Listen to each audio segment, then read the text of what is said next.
우리나라의 운명을 쥐고 있는 두 개의 기업 삼성전자와 SK하이닉스를 알아보겠습니다.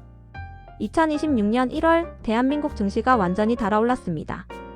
코스피 지수가 3,000선을 훌쩍 넘어서며 역대 최고 수준을 경신하고 있거든요. K반도체가 글로벌 경제의 핵심 키워드로 떠올랐습니다. 블룸버그, CNBC 등 해외 주요 매체들도 연일 한국 증시의 강세를 톱뉴스로 다루며 코리아 이즈 백이라는 헤드라인을 쏟아내고 있죠. 그리고 이 코스피 랠리의 정중앙에 두 거인이 서 있습니다. 바로 삼성전자와 SK하이닉스입니다. 이 두 기업의 시가총액 합계만 해도 코스피 전체의 30%를 넘어서며 이들의 주가 움직임이 곧 한국 증시의 방향성을 결정짓는 수준에 이르렀습니다. 오늘은 이 두 반도체 공룡이 왜 이렇게 뜨겁게 달아오르고 있는지, 그리고 앞으로 어디까지 갈 수 있을지 철저하게 해부해보겠습니다. 삼성전자 대 SK하이닉스. 삼성전자가 2026년 1월 발표한 4분기 실적은 가히 충격적이었습니다. 영업이익이 전년 동기 대비 무려 300% 이상 증가하며 사상 최대 분기 이익을 기록했거든요. 매출도 약 24% 급증하며 역대 최고 수준을 찍었습니다.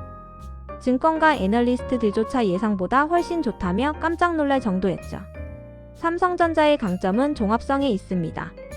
메모리 반도체는 물론이고 파운드리 위탁 생산 시스템, LSI 스마트폰, 가전 등 사업 포트폴리오가 엄청나게 다양합니다. 특히 메모리 부문에서는 DRAM과 NAND 플래시 모두에서 글로벌 1위를 차지하고 있어요.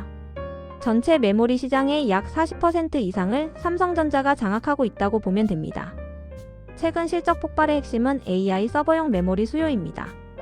챗GPT, 클로드 같은 생성형 AI가 전 세계적으로 폭발적인 인기를 끌면서 이를 구동하는 데이터 센터들이 미친 듯이 증설되고 있거든요.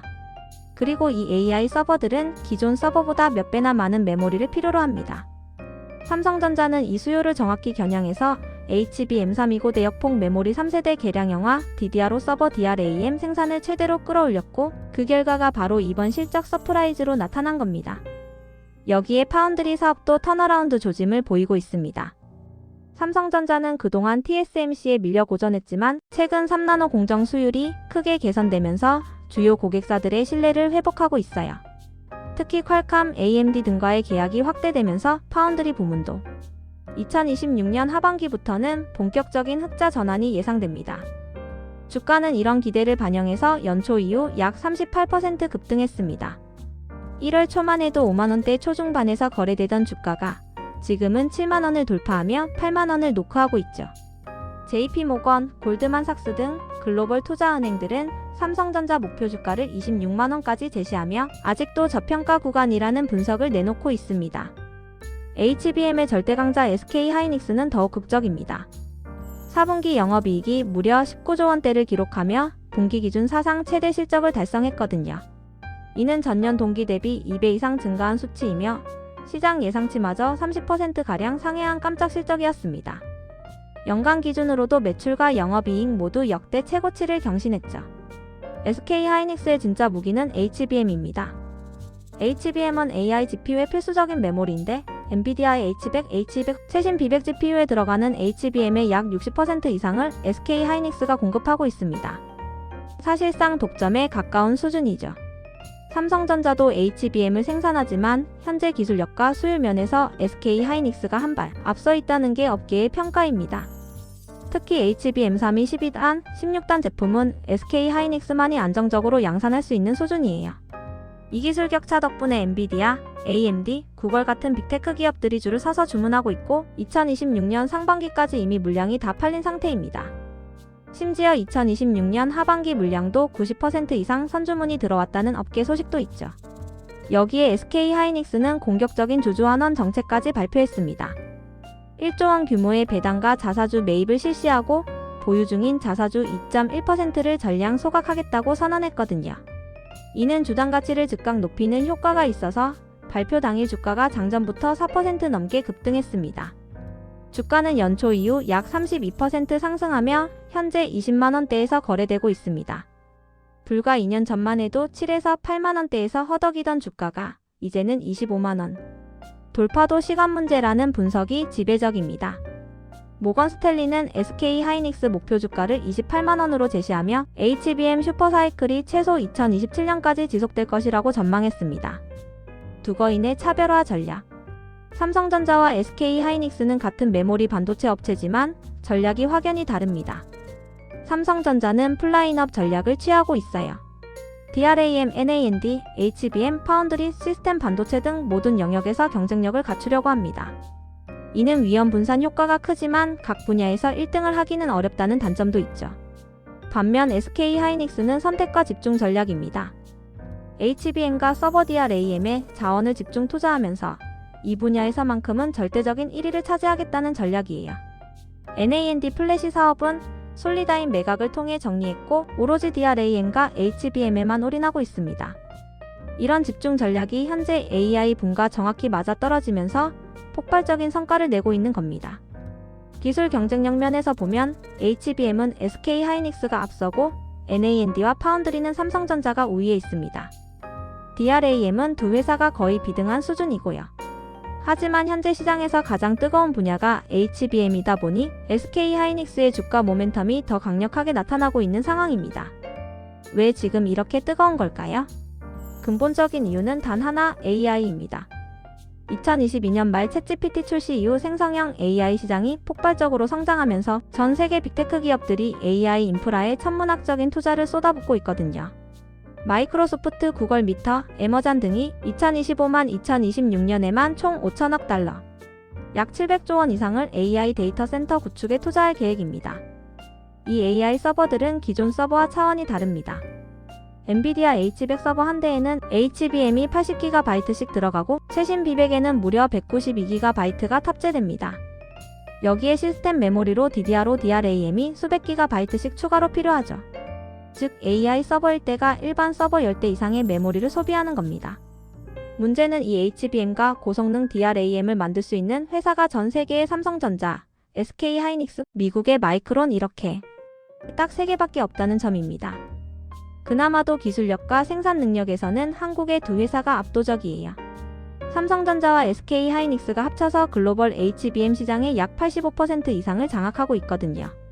수요는 폭발하는데 공급은 제한적이니 가격이 급등하는 건 당연한 수순입니다.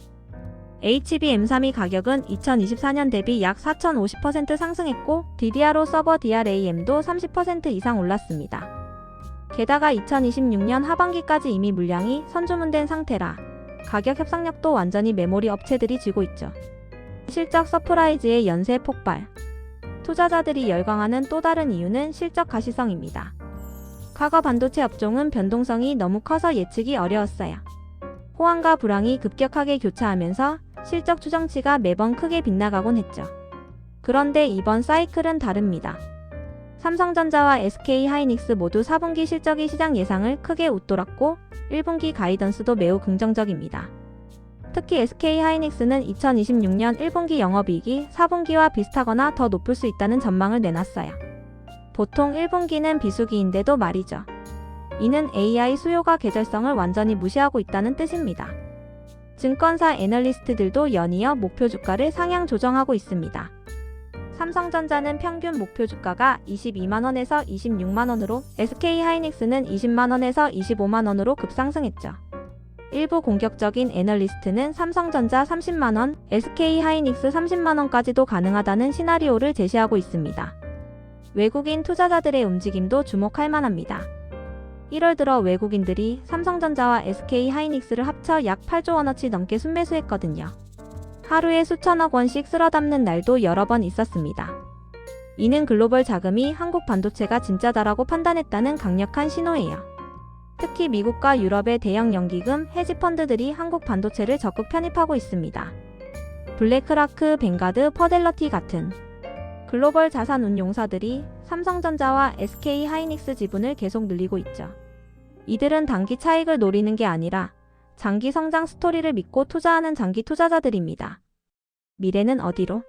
2027년까지의 로드맵을 알아보자면 삼성전자의 2026년에서 2027년 전략은 명확합니다. 첫째, HBM에서 SK하이닉스를 따라잡는 것. 현재 HBM 시장에서 약 20% 점유율을 가지고 있지만 2027년까지 35% 이상으로 끌어올리겠다는 목표를 세웠어요. 이를 위해 평택 신규 라인에 20조 원 이상을 투자하고 HBM사 양산 시점을 2026년 하반기로 앞당길 계획입니다. 둘째, 파운드리 사업의 턴어라운드입니다. 3나노 공정이 안정화되면서 2026년 하반기부터는 2나노 양산도 시작됩니다. 삼성전자는 GAA 기술을 적용한 2나노 공정에서 TSMC보다 6개월 빠르다는 점을 강조하며 주요 고객사 유치에 공격적으로 나서고 있어요. 특히 엔비디아의 차세대 GPU 일부 물량을 따내는 게 핵심 목표입니다. 셋째, NAND 플래시에서의 압도적 우위 유지입니다. 삼성전자는 이미 9세대 VNAND 300단 이상을 양산 중이며 2027년에는 400단 이상의 차세대 제품도 선보일 예정입니다. AI 시대에는 SSD 수요도 폭발적으로 증가할 것으로 예상되는데 이 시장에서 점유율 50% 이상을 목표로 하고 있죠. 이런 전략이 성공한다면 삼성전자의 연간 영업이익은 2027년까지 80조 원을 넘어설 수 있다는 분석이 나옵니다. 이는 2026년 예상 실적의 약 60조 원보다 30% 이상 증가한 수치예요. 주가는 보수적으로 잡아도 PER 15배 기준으로 25만원, 낙관적 시나리오에서는 30만원 돌파도 가능하다는 게 전문가들의 의견입니다. SK하이닉스는 더욱 공격적입니다. 회사는 2027년까지 HBM 시장 점유율을 70%까지 끌어올리겠다는 야심찬 목표를 세웠어요. 현재 60%인데 10%포인트를 더 높이겠다는 건데 이게 가능한 이유는 HBM4 개발에서 압도적으로 앞서 있기 때문입니다. SK하이닉스는 2026년 말부터 HBM4 샘플을 주요 고객사에 공급하기 시작하고 2027년 상반기부터 본격 양산에 들어갈 계획입니다. HBM4는 현재 HBM3보다 대역폭이 2배 이상 높아서 차세대 AI GPU의 필수적인 부품이죠. 엔비디아의 차차세대 GPU, AMD의 MI400 시리즈, 구글의 차세대 TPU 등이 모두 HBM4를 채택할 예정이에요. 또한 SK하이닉스는 2027년까지 용인과 청주에 총 40조 원을 투자해서 HBM 전용 라인을 대폭 확장합니다. 현재 월 생산 능력이 약 25만 장 기준인데 2027년에는 40만 장 이상으로 늘릴 계획이에요. 이렇게 되면 글로벌 HBM 시장의 70% 이상을 혼자서 커버할 수 있게 됩니다. 재무적으로도 엄청난 성과가 예상됩니다. 2027년 SK하이닉스의 영업이익은 70조 원을 넘어설 수 있다는 전망이 나오고 있어요. 이는 삼성전자 메모리 부문과 맞먹거나 심지어 넘어설 수도 있는 수준입니다. 주가는 PER 10배만 적용해도 30만원, 12배를 적용하면 35만원도 가능하다는 분석이 지배적입니다. 리스크 요인도 있습니다. 첫째, 중국의 추격입니다. YMTC 양쯔 메모리, CXMT 창신 메모리 같은 중국 업체들이 국가적 지원을 받으며 빠르게 기술력을 높이고 있어요. 아직 HBM이나 최첨단 DRAM에서는 한참 뒤처져 있지만 범용 DRAM과 NAND 시장에서는 점점 위협이 되고 있죠. 둘째, AI 투자 사이클의 변동성입니다. 현재는 빅테크들이 미친듯이 AI 인프라에 투자하고 있지만 만약 AI 수익화가 기대만큼 안 되면 투자가 급감할 수도 있어요. 그렇게 되면 메모리 수요도 급감하고 가격도 폭락할 수 있습니다. 다만 현재로서는 AI 성장세가 매우 견고해서 이런 시나리오는 2028년 이후나 가능하다는 게 대체적인 의견입니다. 셋째, 지정학적 리스크도 있습니다. 미중 갈등이 심화되면서 중국에 대한 반도체 수출 규제가 강화될 수 있어요. 삼성전자와 SK하이닉스 모두 중국에 공장이 있고 중국 매출 비중도 20% 이상인데 규제가 강화되면 타격을 받을 수 있습니다. 하지만 이런 리스크들을 감안해도 2027년까지의 성장 모멘텀은 매우 견고하다는 게 전문가들의 중론입니다. 특히 HBM 시장은 2027년까지 연평균 50% 이상 성장할 것으로 예상되고 한국 기업들이 이 시장의 80% 이상을 장악하고 있으니까요. 대한민국의 세계적 영향력, 반도체 패권국으로의 도약. 삼성전자와 SK하이닉스의 부상은 단순히 두 기업의 성공이 아닙니다. 대한민국이 반도체 패권국으로 확실히 자리매김했다는 의미예요. 현재 한국은 메모리 반도체 시장의 약 70%를 장악하고 있습니다. 특히 AI 시대의 핵심 부품인 HBM에서는 85% 이상의 점유율을 자랑하죠. 이는 엄청난 지정학적 영향력입니다. 미국이 AI 패권을 주려면 엔비디아 GPU가 필요하고 엔비디아 GPU를 만들려면 한국산 HBM이 필수거든요. 실제로 미국 정부가 한국을 칩사 동맹의 핵심 파트너로 지정하고 각종 반도체 지원 정책에서 한국 기업을 우대하는 것도 이 때문입니다. 유럽도 마찬가지예요. EU는 자체 반도체 생산 능력을 키우려고 하지만 최첨단 메모리는 여전히 한국에 의존할 수밖에 없습니다. 그래서 최근 EU가 삼성전자와 SK하이닉스의 유럽 내 공장 설립을 러브콜하고 있죠. 중국조차도 한국 반도체 없이는 AI 산업을 발전시킬 수 없습니다. 미국의 수출 규제로 최첨단 반도체를 구하기 어려운 중국으로서는 한국산 메모리가 그나마 확보 가능한 고성능 부품이거든요. 이 때문에 중국도 한국에 대해 함부로 경제 보복을 하지 못하는 상황입니다. 반도체 산업의 성장은 한국 경제 전체를 끌어올리고 있습니다. 2026년 1월 발표된 무역 통계를 보면 반도체 수출이 전년 동기 대비 약 45% 급증하며 총 수출의 약 23%를 차지했어요. 이는 4년 만에 최고 증가율입니다. 반도체 수출 증가는 무역 수지 개선으로 이어지고 이는 다시 원화 강세와 외환 보유액 증가로 연결됩니다. 실제로 원달러 환율이 1,300원대 초반까지 내려오면서 한국의 대외 신용도가 크게 개선됐죠. 무디스, S&P 같은 신용평가사들도 한국의 신용등급 전망을 안정적에서 긍정적으로 상향 조정했습니다. 고용 효과도 엄청납니다. 삼성전자와 SK하이닉스가 2027년까지 국내에서만 10만 명 이상을 추가 채용할 계획이고 협력업체까지 포함하면 20만 명 이상의 일자리가 창출될 전망이에요. 특히 고급 연구 인력, 엔지니어 수요가 폭발적으로 증가하면서 이공계 졸업생들의 취업난이 크게 완화되고 있습니다. 기술 주권의 확립. 더 중요한 건 기술 주권입니다. 한국이 HBM, 첨단 DRAM 같은 핵심 기술을 독점하고 있다는 건 다른 나라들이 함부로 한국을 압박할 수 없다는 뜻이에요. 반도체는 현대산업의 쌀이라고 불리는데 그 쌀의 종자를 한국이 쥐고 있는 셈이죠. 실제로 미국이 한국에 대해 과거처럼 일방적으로 통상 압력을 가하기 어려워졌습니다. 오히려 미국 기업들이 한국 반도체 없이는 경쟁력을 유지할 수 없으니까요. 엔비디아, AMD, 인텔 모두 한국 메모리에 의존하고 있고 애플의 아이폰과 맥북도 삼성 메모리로 가득합니다.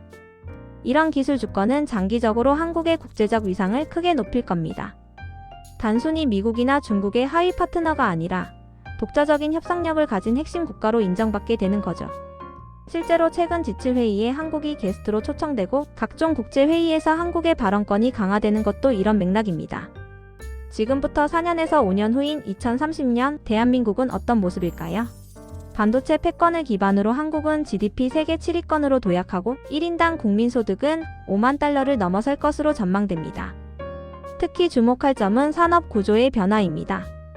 반도체를 중심으로 AI 소프트웨어, 로봇공학, 바이오헬스 등 첨단 산업이 동반 성장하면서 한국은 제조업 강국을 넘어 기술 혁신 강국으로 진화할 것입니다. 삼성전자와 SK하이닉스가 벌어들인 막대한 수익이 다시 연구개발에 투자되면서 차세대 양자 컴퓨터, 뉴로모픽 칩 같은 미래 기술에서도 한국이 선두를 달리게 되죠. 국제 무대에서의 위상도 완전히 달라집니다. 한국은 더 이상 미국과 중국 사이에서 눈치 보는 중견국이 아닙니다. 핵심 기술을 진 필수 국가로서 G7 정식 멤버 가입 논의가 본격화되고 국제기술 표준을 주도하는 위치에 서게 될 겁니다. 반도체 호황으로 양질의 일자리가 쏟아지고 연구원과 엔지니어의 평균 연봉이 1억 원을 훌쩍 넘어서면서 이공계 기피 현상은 완전히 사라질 것입니다. 오히려 전 세계의 우수한 인재들이 한국으로 모여드는 인재 허브로 변모하게 되죠. 대한민국은 이제 반도체 강국을 넘어 반도체 패권국으로 나아가고 있습니다. 세계가 한국의 기술에 의존하고 한국의 결정을 주시하며 한국과의 협력을 간절히 원하는 시대가 왔습니다. 코스피 3000은 끝이 아니라 새로운 시작입니다. 삼성전자와 SK하이닉스가 이끄는 K반도체의 위대한 여정은 이제 막 본격적으로 펼쳐지기 시작했습니다. 그리고 그 여정의 끝에는 기술로 세계를 선도하고 번영을 누리는 대한민국의 찬란한 미래가 기다리고 있습니다. 우리나라의 운명을 쥐고 있는 두 개의 기업 삼성전자와 SK하이닉스를 알아보겠습니다. 2026년 1월 대한민국 증시가 완전히 달아올랐습니다. 코스피 지수가 3000선을 훌쩍 넘어서며 역대 최고 수준을 경신하고 있거든요. K반도체가 글로벌 경제의 핵심 키워드로 떠올랐습니다. 블룸버그, CNBC 등 해외 주요 매체들도 연일 한국 증시의 강세를 톱뉴스로 다루며 코리아 이즈 백이라는 헤드라인을 쏟아내고 있죠. 그리고 이 코스피 랠리의 정중앙에 두 거인이 서 있습니다. 바로 삼성전자와 SK하이닉스입니다. 이 두 기업의 시가총액 합계만 해도 코스피 전체의 30%를 넘어서며 이들의 주가 움직임이 곧 한국 증시의 방향성을 결정짓는 수준에 이르렀습니다. 오늘은 이 두 반도체 공룡이 왜 이렇게 뜨겁게 달아오르고 있는지, 그리고 앞으로 어디까지 갈 수 있을지 철저하게 해부해 보겠습니다. 삼성전자 대 SK하이닉스. 삼성전자가 2026년 1월 발표한 4분기 실적은 가히 충격적이었습니다. 영업이익이 전년 동기 대비 무려 300% 이상 증가하며 사상 최대 분기 이익을 기록했거든요. 매출도 약 24% 급증하며 역대 최고 수준을 찍었습니다. 증권가 애널리스트들조차 예상보다 훨씬 좋다며 깜짝 놀랄 정도였죠. 삼성전자의 강점은 종합성에 있습니다. 메모리 반도체는 물론이고 파운드리 위탁 생산 시스템, LSI 스마트폰, 가전 등 사업 포트폴리오가 엄청나게 다양합니다. 특히 메모리 부문에서는 DRAM과 NAND 플래시 모두에서 글로벌 1위를 차지하고 있어요. 전체 메모리 시장의 약 40% 이상을 삼성전자가 장악하고 있다고 보면 됩니다. 최근 실적 폭발의 핵심은 AI 서버용 메모리 수요입니다. 챗GPT, 클로드 같은 생성형 AI가 전 세계적으로 폭발적인 인기를 끌면서 이를 구동하는 데이터 센터들이 미친 듯이 증설되고 있거든요. 그리고 이 AI 서버들은 기존 서버보다 몇 배나 많은 메모리를 필요로 합니다. 삼성전자는 이 수요를 정확히 겨냥해서 HBM329 대역폭 메모리 3세대 개량형화 DDR5 서버 DRAM 생산을 최대로 끌어올렸고 그 결과가 바로 이번 실적 서프라이즈로 나타난 겁니다. 여기에 파운드리 사업도 턴어라운드 조짐을 보이고 있습니다. 삼성전자는 그동안 TSMC에 밀려 고전했지만 최근 3나노 공정 수율이 크게 개선되면서 주요 고객사들의 신뢰를 회복하고 있어요.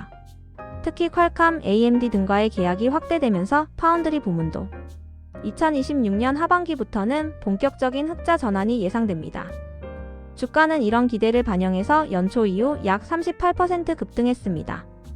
1월 초만 해도 5만원대 초중반에서 거래되던 주가가 지금은 7만원을 돌파하며 8만원을 노크하고 있죠. JP모건, 골드만삭스 등 글로벌 투자은행들은 삼성전자 목표 주가를 26만원까지 제시하며 아직도 저평가 구간이라는 분석을 내놓고 있습니다. HBM의 절대강자 SK하이닉스는 더욱 극적입니다. 4분기 영업이익이 무려 19조 원대를 기록하며 분기 기준 사상 최대 실적을 달성했거든요. 이는 전년 동기 대비 2배 이상 증가한 수치이며 시장 예상치마저 30%가량 상회한 깜짝 실적이었습니다. 연간 기준으로도 매출과 영업이익 모두 역대 최고치를 경신했죠. SK하이닉스의 진짜 무기는 HBM입니다. HBM은 AI GPU의 필수적인 메모리인데 엔비디아의 H100, H200 최신 B100 GPU에 들어가는 HBM의 약 60% 이상을 SK하이닉스가 공급하고 있습니다. 사실상 독점에 가까운 수준이죠. 삼성전자도 HBM을 생산하지만 현재 기술력과 수요 면에서 SK하이닉스가 한 발 앞서 있다는 게 업계의 평가입니다. 특히 HBM3이 12단, 16단 제품은 SK하이닉스만이 안정적으로 양산할 수 있는 수준이에요. 이 기술 격차 덕분에 엔비디아, AMD, 구글 같은 빅테크 기업들이 줄을 서서 주문하고 있고 2026년 상반기까지 이미 물량이 다 팔린 상태입니다. 심지어 2026년 하반기 물량도 90% 이상 선주문이 들어왔다는 업계 소식도 있죠. 여기에 SK하이닉스는 공격적인 주주환원 정책까지 발표했습니다. 1조 원 규모의 배당과 자사주 매입을 실시하고 보유 중인 자사주 2.1%를 전량 소각하겠다고 선언했거든요. 이는 주당 가치를 즉각 높이는 효과가 있어서 발표 당일 주가가 장전부터 4% 넘게 급등했습니다. 주가는 연초 이후 약 32% 상승하며 현재 20만원대에서 거래되고 있습니다.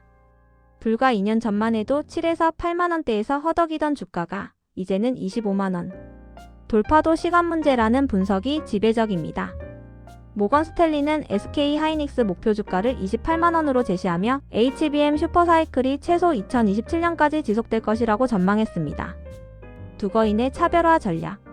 삼성전자와 SK하이닉스는 같은 메모리 반도체 업체지만 전략이 확연히 다릅니다. 삼성전자는 풀라인업 전략을 취하고 있어요. DRAM, NAND, HBM, 파운드리, 시스템 반도체 등 모든 영역에서 경쟁력을 갖추려고 합니다. 이는 위험 분산 효과가 크지만 각 분야에서 1등을 하기는 어렵다는 단점도 있죠. 반면 SK하이닉스는 선택과 집중 전략입니다. HBM과 서버 DRAM에 자원을 집중 투자하면서 이 분야에서만큼은 절대적인 1위를 차지하겠다는 전략이에요. NAND 플래시 사업은 솔리다인 매각을 통해 정리했고 오로지 DRAM과 HBM에만 올인하고 있습니다. 이런 집중 전략이 현재 AI 붐과 정확히 맞아떨어지면서 폭발적인 성과를 내고 있는 겁니다. 기술 경쟁력 면에서 보면 HBM은 SK하이닉스가 앞서고 NAND와 파운드리는 삼성전자가 우위에 있습니다. DRAM은 두 회사가 거의 비등한 수준이고요. 하지만 현재 시장에서 가장 뜨거운 분야가 HBM이다 보니 SK하이닉스의 주가 모멘텀이 더 강력하게 나타나고 있는 상황입니다. 왜 지금 이렇게 뜨거운 걸까요? 근본적인 이유는 단 하나, AI입니다. 2022년 말 챗GPT 출시 이후 생성형 AI 시장이 폭발적으로 성장하면서 전 세계 빅테크 기업들이 AI 인프라에 천문학적인 투자를 쏟아붓고 있거든요. 마이크로소프트, 구글, 미터, 애머잔 등이 2025-2026년에만 총 5천억 달러, 약 700조 원 이상을 AI 데이터 센터 구축에 투자할 계획입니다. 이 AI 서버들은 기존 서버와 차원이 다릅니다. 엔비디아 H100 서버 한 대에는 HBM이 80GB씩 들어가고 최신 B100에는 무려 192GB가 탑재됩니다. 여기에 시스템 메모리로 DDR5, DRAM이 수백 GB씩 추가로 필요하죠. 즉 AI 서버일 때가 일반 서버 10대 이상의 메모리를 소비하는 겁니다.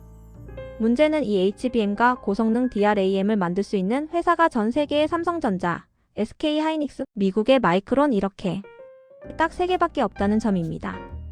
그나마도 기술력과 생산 능력에서는 한국의 두 회사가 압도적이에요.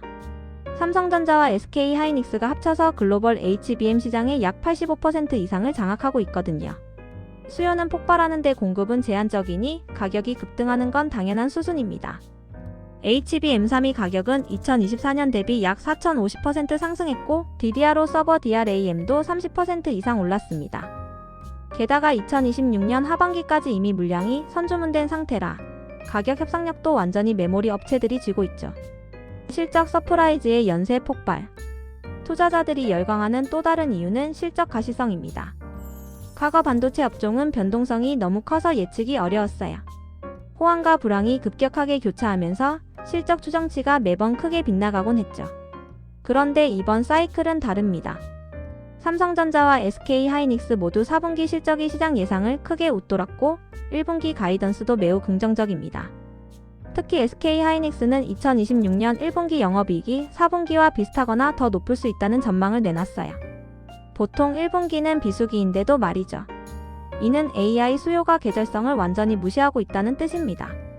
증권사 애널리스트들도 연이어 목표 주가를 상향 조정하고 있습니다. 삼성전자는 평균 목표 주가가 22만원에서 26만원으로 SK하이닉스는 20만원에서 25만원으로 급상승했죠. 일부 공격적인 애널리스트는 삼성전자 30만원, SK하이닉스 30만원까지도 가능하다는 시나리오를 제시하고 있습니다. 외국인 투자자들의 움직임도 주목할 만합니다. 1월 들어 외국인들이 삼성전자와 SK하이닉스를 합쳐 약 8조 원어치 넘게 순매수했거든요. 하루에 수천억 원씩 쓸어담는 날도 여러 번 있었습니다. 이는 글로벌 자금이 한국 반도체가 진짜다라고 판단했다는 강력한 신호예요. 특히 미국과 유럽의 대형 연기금, 헤지펀드들이 한국 반도체를 적극 편입하고 있습니다. 블랙라크, 뱅가드, 퍼델러티 같은 글로벌 자산 운용사들이 삼성전자와 SK하이닉스 지분을 계속 늘리고 있죠. 이들은 단기 차익을 노리는 게 아니라 장기 성장 스토리를 믿고 투자하는 장기 투자자들입니다. 미래는 어디로? 2027년까지의 로드맵을 알아보자면 삼성전자의 2026년에서 2027년 전략은 명확합니다. 첫째, HBM에서 SK하이닉스를 따라잡는 것. 현재 HBM 시장에서 약 20% 점유율을 가지고 있지만 2027년까지 35% 이상으로 끌어올리겠다는 목표를 세웠어요. 이를 위해 평택 신규 라인에 20조 원 이상을 투자하고 HBM사 양산 시점을 2026년 하반기로 앞당길 계획입니다. 둘째, 파운드리 사업의 턴어라운드입니다. 3나노 공정이 안정화되면서 2026년 하반기부터는 2나노 양산도 시작됩니다. 삼성전자는 GAA 기술을 적용한 2나노 공정에서 TSMC보다 6개월 빠르다는 점을 강조하며 주요 고객사 유치에 공격적으로 나서고 있어요. 특히 엔비디아의 차세대 GPU 일부 물량을 따내는 게 핵심 목표입니다. 셋째, NAND 플래시에서의 압도적 우위 유지입니다. 삼성전자는 이미 9세대 VNAND 300단 이상을 양산 중이며 2027년에는 400단 이상의 차세대 제품도 선보일 예정입니다. AI 시대에는 SSD 수요도 폭발적으로 증가할 것으로 예상되는데 이 시장에서 점유율 50% 이상을 목표로 하고 있죠. 이런 전략이 성공한다면 삼성전자의 연간 영업이익은 2027년까지 80조 원을 넘어설 수 있다는 분석이 나옵니다. 이는 2026년 예상 실적이 약 60조 원보다 30% 이상 증가한 수치예요. 주가는 보수적으로 잡아도 PER 15배 기준으로 25만원, 낙관적 시나리오에서는 30만원 돌파도 가능하다는 게 전문가들의 의견입니다. SK하이닉스는 더욱 공격적입니다. 회사는 2027년까지 HBM 시장 점유율을 70%까지 끌어올리겠다는 야심찬 목표를 세웠어요. 현재 60%인데 10%포인트를 더 높이겠다는 건데, 이게 가능한 이유는 HBM4 개발에서 압도적으로 앞서 있기 때문입니다. SK하이닉스는 2026년 말부터 HBM4 샘플을 주요 고객사에 공급하기 시작하고 2027년 상반기부터 본격 양산에 들어갈 계획입니다. HBM4는 현재 HBM3보다 대역폭이 2배 이상 높아서 차세대 AI GPU의 필수적인 부품이죠. 엔비디아의 차차세대 GPU, AMD의 MI400 시리즈, 구글의 차세대 TPU 등이 모두 HBM4를 채택할 예정이에요. 또한 SK하이닉스는 2027년까지 용인과 청주에 총 40조 원을 투자해서 HBM 전용 라인을 대폭 확장합니다. 현재 월 생산 능력이 약 25만 장 기준인데 2027년에는 40만 장 이상으로 늘릴 계획이에요. 이렇게 되면 글로벌 HBM 시장의 70% 이상을 혼자서 커버할 수 있게 됩니다. 재무적으로도 엄청난 성과가 예상됩니다. 2027년 SK하이닉스의 영업이익은 70조 원을 넘어설 수 있다는 전망이 나오고 있어요. 이는 삼성전자 메모리 부문과 맞먹거나 심지어 넘어설 수도 있는 수준입니다. 주가는 PER 10배만 적용해도 30만원, 12배를 적용하면 35만원도 가능하다는 분석이 지배적입니다. 리스크 요인도 있습니다. 첫째, 중국의 추격입니다. YMTC 양쯔 메모리, CXMT 창신 메모리 같은 중국 업체들이 국가적 지원을 받으며 빠르게 기술력을 높이고 있어요. 아직 HBM이나 최첨단 DRAM에서는 한참 뒤처져 있지만 범용 DRAM과 NAND 시장에서는 점점 위협이 되고 있죠. 둘째, AI 투자 사이클의 변동성입니다. 현재는 빅테크들이 미친듯이 AI 인프라에 투자하고 있지만 만약 AI 수익화가 기대만큼 안되면 투자가 급감할 수도 있어요. 그렇게 되면 메모리 수요도 급감하고 가격도 폭락할 수 있습니다. 다만 현재로서는 AI 성장세가 매우 견고해서 이런 시나리오는 2028년 이후나 가능하다는 게 대체적인 의견입니다. 셋째, 지정학적 리스크도 있습니다. 미중 갈등이 심화되면서 중국에 대한 반도체 수출 규제가 강화될 수 있어요. 삼성전자와 SK하이닉스 모두 중국에 공장이 있고 중국 매출 비중도 20% 이상인데 규제가 강화되면 타격을 받을 수 있습니다. 하지만 이런 리스크들을 감안해도 2027년까지의 성장 모멘텀은 매우 견고하다는 게 전문가들의 중론입니다. 특히 HBM 시장은 2027년까지 연평균 50% 이상 성장할 것으로 예상되고 한국 기업들이 이 시장의 80% 이상을 장악하고 있으니까요. 대한민국의 세계적 영향력, 반도체 패권국으로의 도약. 삼성전자와 SK하이닉스의 부상은 단순히 두 기업의 성공이 아닙니다. 대한민국이 반도체 패권국으로 확실히 자리매김했다는 의미예요. 현재 한국은 메모리 반도체 시장의 약 70%를 장악하고 있습니다. 특히 AI 시대의 핵심 부품인 HBM에서는 85% 이상의 점유율을 자랑하죠. 이는 엄청난 지정학적 영향력입니다. 미국이 AI 패권을 주려면 엔비디아 GPU가 필요하고 엔비디아 GPU를 만들려면 한국산 HBM이 필수거든요. 실제로 미국 정부가 한국을 칩사 동맹의 핵심 파트너로 지정하고 각종 반도체 지원 정책에서 한국 기업을 우대하는 것도 이 때문입니다. 유럽도 마찬가지예요. EU는 자체 반도체 생산 능력을 키우려고 하지만 최첨단 메모리는 여전히 한국에 의존할 수밖에 없습니다. 그래서 최근 EU가 삼성전자와 SK하이닉스의 유럽 내 공장 설립을 러브콜하고 있죠. 중국조차도 한국 반도체 없이는 AI 산업을 발전시킬 수 없습니다. 미국의 수출 규제로 최첨단 반도체를 구하기 어려운 중국으로서는 한국산 메모리가 그나마 확보 가능한 고성능 부품이거든요. 이 때문에 중국도 한국에 대해 함부로 경제 보복을 하지 못하는 상황입니다. 반도체 산업의 성장은 한국 경제 전체를 끌어올리고 있습니다.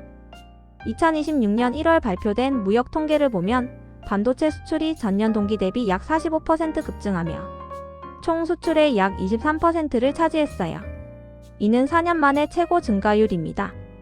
반도체 수출 증가는 무역 수지 개선으로 이어지고 이는 다시 원화 강세와 외환 보유액 증가로 연결됩니다. 실제로 원달러 환율이 1,300원대 초반까지 내려오면서 한국의 대외 신용도가 크게 개선됐죠. 무디스, S&P 같은 신용평가사들도 한국의 신용등급 전망을 안정적에서 긍정적으로 상향 조정했습니다. 고용 효과도 엄청납니다.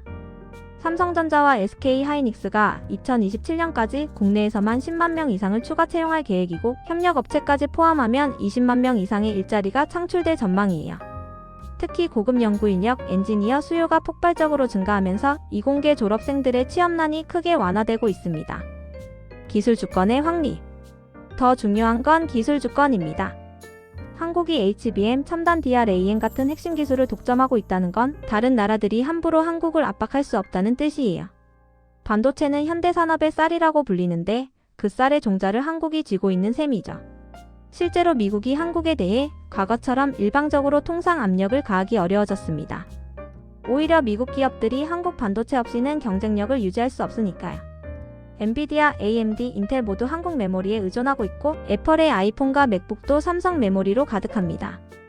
이런 기술 주권은 장기적으로 한국의 국제적 위상을 크게 높일 겁니다. 단순히 미국이나 중국의 하위 파트너가 아니라 독자적인 협상력을 가진 핵심 국가로 인정받게 되는 거죠. 실제로 최근 지칠회의에 한국이 게스트로 초청되고 각종 국제회의에서 한국의 발언권이 강화되는 것도 이런 맥락입니다. 지금부터 4년에서 5년 후인 2030년 대한민국은 어떤 모습일까요? 반도체 패권을 기반으로 한국은 GDP 세계 7위권으로 도약하고 1인당 국민소득은 5만 달러를 넘어설 것으로 전망됩니다. 특히 주목할 점은 산업 구조의 변화입니다. 반도체를 중심으로 AI 소프트웨어, 로봇공학, 바이오헬스 등 첨단 산업이 동반 성장하면서 한국은 제조업 강국을 넘어 기술 혁신 강국으로 진화할 것입니다. 삼성전자와 SK하이닉스가 벌어들인 막대한 수익이 다시 연구개발에 투자되면서 차세대 양자 컴퓨터, 뉴로모픽 칩 같은 미래 기술에서도 한국이 선두를 달리게 되죠. 국제 무대에서의 위상도 완전히 달라집니다. 한국은 더 이상 미국과 중국 사이에서 눈치 보는 중견국이 아닙니다. 핵심 기술을 진 필수 국가로서 G7 정식 멤버 가입 논의가 본격화되고 국제기술 표준을 주도하는 위치에 서게 될 겁니다. 반도체 호황으로 양질의 일자리가 쏟아지고 연구원과 엔지니어의 평균 연봉이 1억 원을 훌쩍 넘어서면서 이공계 기피 현상은 완전히 사라질 것입니다. 오히려 전 세계의 우수한 인재들이 한국으로 모여드는 인재 허브로 변모하게 되죠. 대한민국은 이제 반도체 강국을 넘어 반도체 패권국으로 나아가고 있습니다. 세계가 한국의 기술에 의존하고 한국의 결정을 주시하며 한국과의 협력을 간절히 원하는 시대가 왔습니다. 코스피 3000은 끝이 아니라 새로운 시작입니다. 삼성전자와 SK하이닉스가 이끄는 K반도체의 위대한 여정은 이제 막 본격적으로 펼쳐지기 시작했습니다. 그리고 그 여정의 끝에는 기술로 세계를 선도하고 번영을 누리는 대한민국의 찬란한 미래가 기다리고 있습니다. 우리나라의 운명을 쥐고 있는 두 개의 기업 삼성전자와 SK하이닉스를 알아보겠습니다. 2026년 1월 대한민국 증시가 완전히 달아올랐습니다. 코스피 지수가 3000선을 훌쩍 넘어서며 역대 최고 수준을 경신하고 있거든요. K반도체가 글로벌 경제의 핵심 키워드로 떠올랐습니다. 블룸버그, CNBC 등 해외 주요 매체들도 연일 한국 증시의 강세를 톱뉴스로 다루며 코리어 이즈 백이라는 헤드라인을 쏟아내고 있죠. 그리고 이 코스피 랠리의 정중앙에 두 거인이 서 있습니다. 바로 삼성전자와 SK하이닉스입니다. 이 두 기업의 시가총액 합계만 해도 코스피 전체의 30%를 넘어서며 이들의 주가 움직임이 곧 한국 증시의 방향성을 결정짓는 수준에 이르렀습니다. 오늘은 이 두 반도체 공룡이 왜 이렇게 뜨겁게 달아오르고 있는지, 그리고 앞으로 어디까지 갈 수 있을지 철저하게 해부해보겠습니다. 삼성전자 대 SK하이닉스. 삼성전자가 2026년 1월 발표한 4분기 실적은 가히 충격적이었습니다. 영업이익이 전년 동기 대비 무려 300% 이상 증가하며 사상 최대 분기 이익을 기록했거든요. 매출도 약 24% 급증하며 역대 최고 수준을 찍었습니다. 증권가 애널리스트들조차 예상보다 훨씬 좋다며 깜짝 놀랄 정도였죠. 삼성전자의 강점은 종합성에 있습니다. 메모리 반도체는 물론이고 파운드리 위탁 생산 시스템, LSI, 스마트폰, 가전 등 사업 포트폴리오가 엄청나게 다양합니다. 특히 메모리 부문에서는 DRAM과 NAND 플래시 모두에서 글로벌 1위를 차지하고 있어요. 전체 메모리 시장의 약 40% 이상을 삼성전자가 장악하고 있다고 보면 됩니다. 최근 실적 폭발의 핵심은 AI 서버용 메모리 수요입니다. 챗GPT, 클로드 같은 생성형 AI가 전 세계적으로 폭발적인 인기를 끌면서 이를 구동하는 데이터 센터들이 미친 듯이 증설되고 있거든요. 그리고 이 AI 서버들은 기존 서버보다 몇 배나 많은 메모리를 필요로 합니다. 삼성전자는 이 수요를 정확히 겨냥해서 HBM329 대역폭 메모리 3세대 개량형화 DDR5 서버 DRAM 생산을 최대로 끌어올렸고 그 결과가 바로 이번 실적 서프라이즈로 나타난 겁니다. 여기에 파운드리 사업도 턴어라운드 조짐을 보이고 있습니다. 삼성전자는 그동안 TSMC에 밀려 고전했지만 최근 3나노 공정 수율이 크게 개선되면서 주요 고객사들의 신뢰를 회복하고 있어요. 특히 퀄컴, AMD 등과의 계약이 확대되면서 파운드리 부문도 2026년 하반기부터는 본격적인 흑자 전환이 예상됩니다. 주가는 이런 기대를 반영해서 연초 이후 약 38% 급등했습니다. 1월 초만 해도 5만원대 초중반에서 거래되던 주가가 지금은 7만원을 돌파하며 8만원을 노크하고 있죠. JP모건, 골드만삭스 등 글로벌 투자은행들은 삼성전자 목표 주가를 26만원까지 제시하며 아직도 저평가 구간이라는 분석을 내놓고 있습니다. HBM의 절대 강자 SK하이닉스는 더욱 극적입니다. 4분기 영업이익이 무려 19조 원대를 기록하며 분기 기준 사상 최대 실적을 달성했거든요. 이는 전년 동기 대비 2배 이상 증가한 수치이며 시장 예상치마저 30%가량 상회한 깜짝 실적이었습니다. 연간 기준으로도 매출과 영업이익 모두 역대 최고치를 경신했죠. SK하이닉스의 진짜 무기는 HBM입니다. HBM은 AI GPU의 필수적인 메모리인데 엔비디아의 H100, H200 최신 B100 GPU에 들어가는 HBM의 약 60% 이상을 SK하이닉스가 공급하고 있습니다. 사실상 독점에 가까운 수준이죠. 삼성전자도 HBM을 생산하지만 현재 기술력과 수율 면에서 SK하이닉스가 한 발 앞서 있다는 게 업계의 평가입니다. 특히 HBM3이 12단, 16단 제품은 SK하이닉스만이 안정적으로 양산할 수 있는 수준이에요. 이 기술 격차 덕분에 엔비디아, AMD, 구글 같은 빅테크 기업들이 줄을 서서 주문하고 있고 2026년 상반기까지 이미 물량이 다 팔린 상태입니다. 심지어 2026년 하반기 물량도 90% 이상 선주문이 들어왔다는 업계 소식도 있죠. 여기에 SK하이닉스는 공격적인 주주환원 정책까지 발표했습니다. 1조 원 규모의 배당과 자사주 매입을 실시하고 보유 중인 자사주 2.1%를 전량 소각하겠다고 선언했거든요. 이는 주당 가치를 즉각 높이는 효과가 있어서 발표 당일 주가가 장전부터 4% 넘게 급등했습니다. 주가는 연초 이후 약 32% 상승하며 현재 20만원대에서 거래되고 있습니다. 불과 2년 전만 해도 7에서 8만원대에서 허덕이던 주가가 이제는 25만원. 돌파도 시간 문제라는 분석이 지배적입니다. 모건 스탠리는 SK하이닉스 목표 주가를 28만원으로 제시하며 HBM 슈퍼사이클이 최소 2027년까지 지속될 것이라고 전망했습니다. 두거인의 차별화 전략. 삼성전자와 SK하이닉스는 같은 메모리 반도체 업체지만 전략이 확연히 다릅니다. 삼성전자는 풀라인업 전략을 취하고 있어요. DRAM, NAND, HBM, 파운드리, 시스템 반도체 등 모든 영역에서 경쟁력을 갖추려고 합니다. 이는 위험 분산 효과가 크지만 각 분야에서 1등을 하기는 어렵다는 단점도 있죠. 반면 SK하이닉스는 선택과 집중 전략입니다. HBM과 서버 DRAM에 자원을 집중 투자하면서 이 분야에서만큼은 절대적인 1위를 차지하겠다는 전략이에요. NAND 플래시 사업은 솔리다인 매각을 통해 정리했고 오로지 DRAM과 HBM에만 올인하고 있습니다. 이런 집중 전략이 현재 AI 붐과 정확히 맞아떨어지면서 폭발적인 성과를 내고 있는 겁니다. 기술 경쟁력 면에서 보면 HBM은 SK하이닉스가 앞서고 NAND와 파운드리는 삼성전자가 우위에 있습니다. DRAM은 두 회사가 거의 비등한 수준이고요.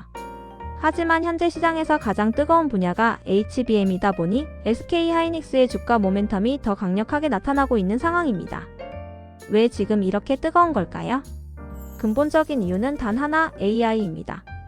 2022년 말 챗GPT 출시 이후 생성형 AI 시장이 폭발적으로 성장하면서 전 세계 빅테크 기업들이 AI 인프라에 천문학적인 투자를 쏟아붓고 있거든요. 마이크로소프트, 구글, 미터, 애머잔 등이 2025만 2026년에만 총 5천억 달러, 약 700조 원 이상을 AI 데이터 센터 구축에 투자할 계획입니다. 이 AI 서버들은 기존 서버와 차원이 다릅니다. 엔비디아 H100 서버 한 대에는 HBM이 80GB씩 들어가고 최신 B100에는 무려 192GB가 탑재됩니다. 여기에 시스템 메모리로 DDR5, DRAM이 수백 GB씩 추가로 필요하죠. 즉 AI 서버일 때가 일반 서버 10대 이상의 메모리를 소비하는 겁니다. 문제는 이 HBM과 고성능 DRAM을 만들 수 있는 회사가 전 세계의 삼성전자, SK하이닉스, 미국의 마이크론 이렇게 딱 3개밖에 없다는 점입니다. 그나마도 기술력과 생산 능력에서는 한국의 두 회사가 압도적이에요. 삼성전자와 SK하이닉스가 합쳐서 글로벌 HBM 시장의 약 85% 이상을 장악하고 있거든요. 수요는 폭발하는데 공급은 제한적이니 가격이 급등하는 건 당연한 수순입니다. HBM3이 가격은 2024년 대비 약 4,050% 상승했고 DDR5 서버 DRAM도 30% 이상 올랐습니다. 게다가 2026년 하반기까지 이미 물량이 선주문된 상태라 가격 협상력도 완전히 메모리 업체들이 쥐고 있죠. 실적 서프라이즈의 연쇄 폭발. 투자자들이 열광하는 또 다른 이유는 실적 가시성입니다. 과거 반도체 업종은 변동성이 너무 커서 예측이 어려웠어요. 호황과 불황이 급격하게 교차하면서 실적 추정치가 매번 크게 빗나가곤 했죠. 그런데 이번 사이클은 다릅니다. 삼성전자와 SK하이닉스 모두 4분기 실적이 시장 예상을 크게 웃돌았고 1분기 가이던스도 매우 긍정적입니다. 특히 SK하이닉스는 2026년 1분기 영업이익이 4분기와 비슷하거나 더 높을 수 있다는 전망을 내놨어요. 보통 1분기는 비수기인데도 말이죠. 이는 AI 수요가 계절성을 완전히 무시하고 있다는 뜻입니다. 증권사 애널리스트들도 연이어 목표 주가를 상향 조정하고 있습니다. 삼성전자는 평균 목표 주가가 22만원에서 26만원으로 SK하이닉스는 20만원에서 25만원으로 급상승했죠. 일부 공격적인 애널리스트는 삼성전자 30만원, SK하이닉스 30만원까지도 가능하다는 시나리오를 제시하고 있습니다. 외국인 투자자들의 움직임도 주목할 만합니다. 1월 들어 외국인들이 삼성전자와 SK하이닉스를 합쳐 약 8조 원어치 넘게 순매수했거든요. 하루에 수천억 원씩 쓸어담는 날도 여러 번 있었습니다. 이는 글로벌 자금이 한국 반도체가 진짜다라고 판단했다는 강력한 신호예요. 특히 미국과 유럽의 대형 연기금, 헤지펀드들이 한국 반도체를 적극 편입하고 있습니다. 블랙라크, 뱅가드, 퍼델러티 같은 글로벌 자산 운용사들이 삼성전자와 SK하이닉스 지분을 계속 늘리고 있죠.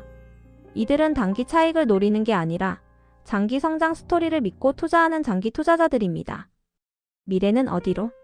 2027년까지의 로드맵을 알아보자면 삼성전자의 2026년에서 2027년 전략은 명확합니다.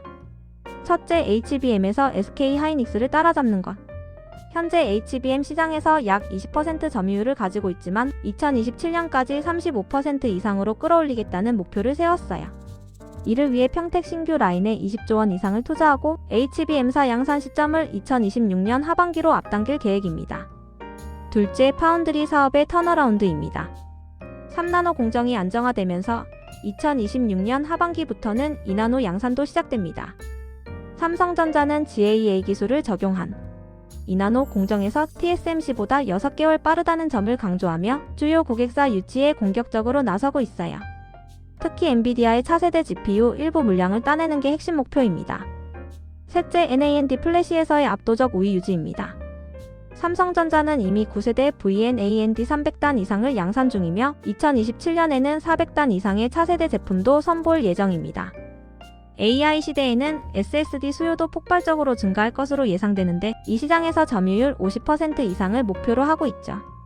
이런 전략이 성공한다면 삼성전자의 연간 영업이익은 2027년까지 80조 원을 넘어설 수 있다는 분석이 나옵니다. 이는 2026년 예상 실적 약 60조 원보다 30% 이상 증가한 수치예요. 주가는 보수적으로 잡아도 PER 15배 기준으로 25만원, 낙관적 시나리오에서는 30만원 돌파도 가능하다는 게 전문가들의 의견입니다. SK하이닉스는 더욱 공격적입니다.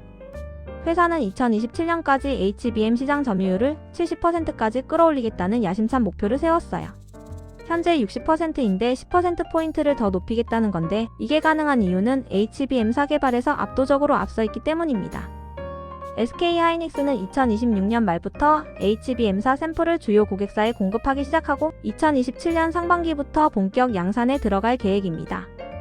HBM사는 현재 HBM32보다 대역폭이 2배 이상 높아서 차세대 AI GPU의 필수적인 부품이죠. 엔비디아의 차차세대 GPU, AMD의 MI400 시리즈, 구글의 차세대 TPU 등이 모두 HBM사를 채택할 예정이에요. 또한 SK하이닉스는 2027년까지 용인과 청주에 총 40조 원을 투자해서 HBM 전용 라인을 대폭 확장합니다. 현재 월 생산 능력이 약 25만 장 기준인데 2027년에는 40만 장 이상으로 늘릴 계획이에요. 이렇게 되면 글로벌 HBM 시장의 70% 이상을 혼자서 커버할 수 있게 됩니다. 재무적으로도 엄청난 성과가 예상됩니다. 2027년 SK하이닉스의 영업이익은 70조 원을 넘어설 수 있다는 전망이 나오고 있어요. 이는 삼성전자 메모리 부문과 맞먹거나 심지어 넘어설 수도 있는 수준입니다. 주가는 PER 10배만 적용해도 30만원, 12배를 적용하면 35만원도 가능하다는 분석이 지배적입니다. 리스크 요인도 있습니다. 첫째, 중국의 추격입니다. YMT 시향즈 메모리, CXMT 창신 메모리 같은 중국 업체들이 국가적 지원을 받으며 빠르게 기술력을 높이고 있어요. 아직 HBM이나 최첨단 DRAM에서는 한참 뒤처져 있지만 범용 DRAM과 NAND 시장에서는 점점 위협이 되고 있죠. 둘째, AI 투자 사이클의 변동성입니다. 현재는 빅테크들이 미친듯이 AI 인프라에 투자하고 있지만 만약 AI 수익화가 기대만큼 안되면 투자가 급감할 수도 있어요. 그렇게 되면 메모리 수요도 급감하고 가격도 폭락할 수 있습니다. 다만 현재로서는 AI 성장세가 매우 견고해서 이런 시나리오는 2028년 이후나 가능하다는 게 대체적인 의견입니다. 셋째, 지정학적 리스크도 있습니다. 미중 갈등이 심화되면서 중국에 대한 반도체 수출 규제가 강화될 수 있어요. 삼성전자와 SK하이닉스 모두 중국에 공장이 있고 중국 매출 비중도 20% 이상인데 규제가 강화되면 타격을 받을 수 있습니다. 하지만 이런 리스크들을 감안해도 2027년까지의 성장 모멘텀은 매우 견고하다는 게 전문가들의 중론입니다. 특히 HBM 시장은 2027년까지 연평균 50% 이상 성장할 것으로 예상되고 한국 기업들이 이 시장의 80% 이상을 장악하고 있으니까요. 대한민국의 세계적 영향력, 반도체 패권국으로의 도약. 삼성전자와 SK하이닉스의 부상은 단순히 두 기업의 성공이 아닙니다. 대한민국이 반도체 패권국으로 확실히 자리매김했다는 의미예요. 현재 한국은 메모리 반도체 시장의 약 70%를 장악하고 있습니다. 특히 AI 시대의 핵심 부품인 HBM에서는 85% 이상의 점유율을 자랑하죠. 이는 엄청난 지정학적 영향력입니다. 미국이 AI 패권을 쥐려면 엔비디아 GPU가 필요하고 엔비디아 GPU를 만들려면 한국산 HBM이 필수거든요. 실제로 미국 정부가 한국을 칩사 동맹의 핵심 파트너로 지정하고 각종 반도체 지원 정책에서 한국 기업을 우대하는 것도 이 때문입니다. 유럽도 마찬가지예요. EU는 자체 반도체 생산 능력을 키우려고 하지만 최첨단 메모리는 여전히 한국에 의존할 수밖에 없습니다. 그래서 최근 EU가 삼성전자와 SK하이닉스의 유럽 내 공장 설립을 러브콜하고 있죠. 중국조차도 한국 반도체 없이는 AI 산업을 발전시킬 수 없습니다. 미국의 수출 규제로 최첨단 반도체를 구하기 어려운 중국으로서는 한국산 메모리가 그나마 확보 가능한 고성능 부품이거든요. 이 때문에 중국도 한국에 대해 함부로 경제 보복을 하지 못하는 상황입니다. 반도체 산업의 성장은 한국 경제 전체를 끌어올리고 있습니다. 2026년 1월 발표된 무역 통계를 보면 반도체 수출이 전년 동기 대비 약 45% 급증하며 총 수출의 약 23%를 차지했어요. 이는 4년 만에 최고 증가율입니다. 반도체 수출 증가는 무역수지 개선으로 이어지고 이는 다시 원화 강세와 외환 보유액 증가로 연결됩니다. 실제로 원달러 환율이 1,300원대 초반까지 내려오면서 한국의 대외 신용도가 크게 개선됐죠. 무디스, S&P 같은 신용평가사들도 한국의 신용등급 전망을 안정적에서 긍정적으로 상향 조정했습니다. 고용 효과도 엄청납니다. 삼성전자와 SK하이닉스가 2027년까지 국내에서만 10만 명 이상을 추가 채용할 계획이고 협력업체까지 포함하면 20만 명 이상의 일자리가 창출될 전망이에요. 특히 고급 연구인력, 엔지니어 수요가 폭발적으로 증가하면서 이공계 졸업생들의 취업난이 크게 완화되고 있습니다. 기술 주권의 확립. 더 중요한 건 기술 주권입니다. 한국이 HBM, 첨단 DRAM 같은 핵심 기술을 독점하고 있다는 건 다른 나라들이 함부로 한국을 압박할 수 없다는 뜻이에요. 반도체는 현대산업의 쌀이라고 불리는데 그 쌀의 종자를 한국이 쥐고 있는 셈이죠. 실제로 미국이 한국에 대해 과거처럼 일방적으로 통상 압력을 가하기 어려워졌습니다. 오히려 미국 기업들이 한국 반도체 없이는 경쟁력을 유지할 수 없으니까요. 엔비디아, AMD, 인텔 모두 한국 메모리에 의존하고 있고 애플의 아이폰과 맥북도 삼성 메모리로 가득합니다. 이런 기술 주권은 장기적으로 한국의 국제적 위상을 크게 높일 겁니다. 단순히 미국이나 중국의 하위 파트너가 아니라 독자적인 협상력을 가진 핵심 국가로 인정받게 되는 거죠. 실제로 최근 지칠회의에 한국이 게스트로 초청되고 각종 국제회의에서 한국의 발언권이 강화되는 것도 이런 맥락입니다. 지금부터 4년에서 5년 후인 2030년 대한민국은 어떤 모습일까요? 반도체 패권을 기반으로 한국은 GDP 세계 7위권으로 도약하고 1인당 국민소득은 5만 달러를 넘어설 것으로 전망됩니다. 특히 주목할 점은 산업 구조의 변화입니다. 반도체를 중심으로 AI 소프트웨어, 로봇공학, 바이오헬스 등 첨단 산업이 동반 성장하면서 한국은 제조업 강국을 넘어 기술 혁신 강국으로 진화할 것입니다. 삼성전자와 SK하이닉스가 벌어들인 막대한 수익이 다시 연구개발에 투자되면서 차세대 양자 컴퓨터, 뉴로모픽 칩 같은 미래 기술에서도 한국이 선두를 달리게 되죠. 국제 무대에서의 위상도 완전히 달라집니다. 한국은 더 이상 미국과 중국 사이에서 눈치 보는 중견국이 아닙니다. 핵심 기술을 진 필수 국가로서 G7 정식 멤버 가입 논의가 본격화되고 국제기술 표준을 주도하는 위치에 서게 될 겁니다. 반도체 호황으로 양질의 일자리가 쏟아지고 연구원과 엔지니어의 평균 연봉이 1억 원을 훌쩍 넘어서면서 이공계 기피 현상은 완전히 사라질 것입니다. 오히려 전 세계의 우수한 인재들이 한국으로 모여드는 인재 허브로 변모하게 되죠. 대한민국은 이제 반도체 강국을 넘어 반도체 패권국으로 나아가고 있습니다. 세계가 한국의 기술에 의존하고 한국의 결정을 주시하며 한국과의 협력을 간절히 원하는 시대가 왔습니다. 코스피 3000은 끝이 아니라 새로운 시작입니다. 삼성전자와 SK하이닉스가 이끄는 K반도체의 위대한 여정은 이제 막 본격적으로 펼쳐지기 시작했습니다. 그리고 그 여정의 끝에는 기술로 세계를 선도하고 번영을 누리는 대한민국의 찬란한 미래가 기다리고 있습니다.